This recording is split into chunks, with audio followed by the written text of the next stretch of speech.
SSP शिक्षण संस्था द्वारा संचालित गणेश इंटरनेशनल स्कूल की ऑनलाइन कक्षा में आपका स्वागत है। बच्चों, आज की वीडियो में हम भाषा, बोली, लिपि और व्याकरण को सीखेंगे। बच्चों, हम सब अपने मन के भाव को भाषा के द्वारा ही प्रकट करते हैं। हमारे मन में तरह तरह के विचार उठते हैं जिन्हें हम भाषा के द्वारा ही व्यक्त करते हैं। एक निश्चित सीमा तक हम संकेतों के माध्यम से भी अपने मन के भावों को दूसरों तक पहुंचा सकते हैं, लेकिन हम अपने मन में उठने वाले सभी भावों एवं विचारों को बिना मौखिक भाषा या लिखित भाषा के माध्यम के बिना दूसरों तक पहुंचा नहीं सकते। इसी आवश्यकता को ध्यान में रखते हुए भाषा का जन्म हुआ। तो बच्चों, भाषा वह माध्यम है जिसके द्वारा हम अपने मन के भावों एवं विचारों को दूसरों के सामने प्रकट करते हैं एवं दूसरों के भावों एवं विचारों को सुनकर स्वयं जान पाते हैं। तो बच्चों, आपने अभी तक जाना भाषा क्या है। भाषा शब्द संस्कृत की भाष धातु से बना हुआ है, जिसका अर्थ बोलना या कहना होता है। भाषा अभिव्यक्ति का माध्यम है। जैसा कि मैंने अभी आपको बताया, भाषा के द्वारा ही हम अपने मन के भावों एवं विचारों को दूसरों के सामने प्रकट करते हैं एवं दूसरों के मन के भावों एवं विचारों को सुनकर स्वयं जान पाते हैं। तो बच्चों, यदि हमने भाषा को जान लिया कि भाषा क्या है, तो हमें यह भी जानना चाहिए कि भाषा के कितने रूप हैं। भाषा के मुख्य रूप से दो रूप हैं। पहला है मौखिक भाषा और दूसरा है लिखित भाषा। मौखिक भाषा पहले आइए जान लेते हैं। भाषा का वह रूप जिसके द्वारा हम दूसरे के विचारों एवं भावों को सुनकर एवं बोलकर आदान प्रदान करते हैं, वह भाषा का मौखिक रूप है। कहने का मतलब, जब हम अपने मुख से बोलकर अपने मन के भावों एवं विचारों को दूसरों के सामने प्रकट करते हैं और दूसरों के मन के भावों एवं विचारों को सुनकर समझते हैं, तो इसे भाषा का मौखिक रूप कहते हैं। कहने का मतलब, यह मौखिक भाषा का रूप है। उदाहरण के लिए, जैसे अध्यापिका ने बच्चों से कहा, यदि आपने इन प्रश्नों के उत्तर को लिख लिया है तो अपनी कापियाँ जमा कर दो। तो बच्चों ने कहा, यस मैम। तो अध्यापिका और बच्चों के बीच जो यह बातचीत है, यह बातचीत ही मौखिक भाषा का रूप है। आइए भाषा के दूसरे रूप को हम देखते हैं, जो है दूसरा रूप लिखित भाषा। बच्चों, जब हम अपने मन के भावों एवं विचारों को दूसरों के सामने प्रकट करने के लिए मुख से ना बोलकर लिखकर प्रकट करते हैं एवं दूसरे के मन के भाव एवं विचारों को पढ़कर समझते हैं, तब यह भाषा का लिखित रूप होता है।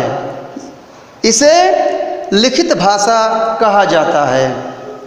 तो बच्चों, आपने अभी तक भाषा क्या है, भाषा किसे कहते हैं और भाषा के कितने रूप हैं, इसे आपने सीखा। आइए इसके आगे बढ़ते हैं। हिंदी भाषा। हिंदी हमारे देश की राजभाषा है। हिंदी पूरे भारत में सबसे ज़्यादा बोली जाने वाली एवं समझी जाने वाली भाषा है। यह राजकाज की भी भाषा है। इसे संपर्क भाषा भी कहते हैं। संपर्क भाषा क्यों कहते हैं बच्चों? क्योंकि यह पूरे भारत में अधिकांश लोगों द्वारा बोली एवं समझी जाती है। हिंदी भाषा को राजभाषा के रूप में भारतीय संविधान में 14 सितंबर सन 1949 को भारतीय संविधान द्वारा राजभाषा के रूप में स्वीकार किया गया। भारतीय संविधान में हिंदी भाषा के अलावा और भी कई भाषाएं हैं, 22 भाषाएं हैं जिन्हें भी भारतीय संविधान द्वारा स्वीकार किया गया है और सभी का भारत के स्वतंत्र होने के पश्चात तेजी से विकास हुआ है। तो बच्चों, हिंदी भाषा के अंतर्गत आइए हम पढ़ते हैं उपभाषा और बोली। बच्चों, उपभाषा बोलियों का ही परिष्कृत रूप है। ये ब्रजभाषा, अवधी, खड़ी बोली और मैथिली ये सभी बोलियां हैं। जब इन बोलियों में साहित्यिक रचनाएं यानी लघु कथा, कहानी, कविताओं आदि का सृजन हुआ, कहने का मतलब रचनाएं हुई इन बोलियों में, तो यही बोलियां उपभाषा बन गईं। उपभाषा भाषा की तरह नहीं होता। भाषा का एक विस्तृत क्षेत्र होता है, एक व्यापक क्षेत्र होता है, लेकिन उपभाषा उस भाषी क्षेत्र में किसी एक क्षेत्र में किसी एक प्रांत में बोला जाता है। और बोली उपभाषा के किसी एक प्रांत के किसी एक सीमित क्षेत्र में बोली जाने वाली बोली को हम बोली कहते हैं। तो बच्चों, आपने अभी तक भाषा, उपभाषा और बोली के बारे में पढ़ा। आइए हम लिपि के बारे में भी जान लेते हैं। बच्चों, आरंभ में भाषा को मौखिक रूप से ही बोला जाता था, इसे लिखा नहीं जाता था। बाद में हमारे पूर्वजों ने, विद्वानों ने ऐसी आवश्यकता महसूस की कि हमारे जो विचार हैं, हमारे जो ज्ञान हैं, उनको अगली पीढ़ी में हस्तांतरित करने के लिए कुछ उपाय निकाला जाए। तब उन्हें लिपि की आवश्यकता महसूस हुई। तो लिपि, हम जो ये मौखिक रूप से बोल रहे हैं, इन मौखिक ध्वनियों के लिए ही कुछ निश्चित चिन्ह निर्धारित किए गए, जिससे इस भाषा को अस्थायी रूप दिया गया। तो कहने का मतलब, लिपि भाषा को लिखने के लिए निर्धारित चिन्हों का प्रयोग किए जाने वाला चिन्ह ही लिपि कहलाता है। आइए हम इसे फिर से देख लेते हैं। लिपि भाषा की मौखिक ध्वनियों को लिखने के लिए जिन निर्धारित चिन्हों का प्रयोग करते हैं, उन्हें ही हम लिपि कहते हैं। लिपि के जानने के बाद आइए हम व्याकरण पढ़ते हैं कि व्याकरण किसे कहते हैं। बच्चों, व्याकरण शब्द दो शब्दों से मिलकर बना है, वि धन आकरण।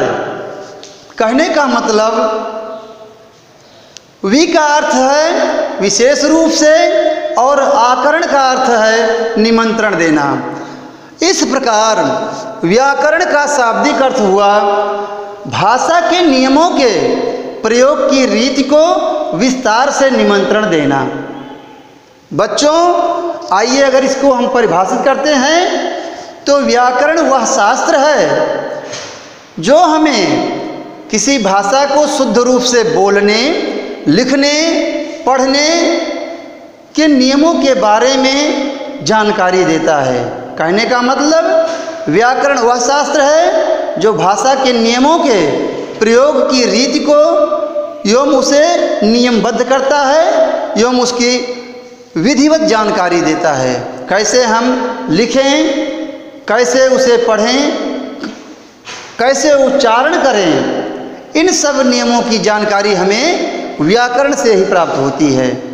और हिंदी व्याकरण के अंतर्गत हम वर्ण विचार, शब्द विचार और वाक्य विचार, इन तीन रूपों को मुख्य रूप से सीखेंगे।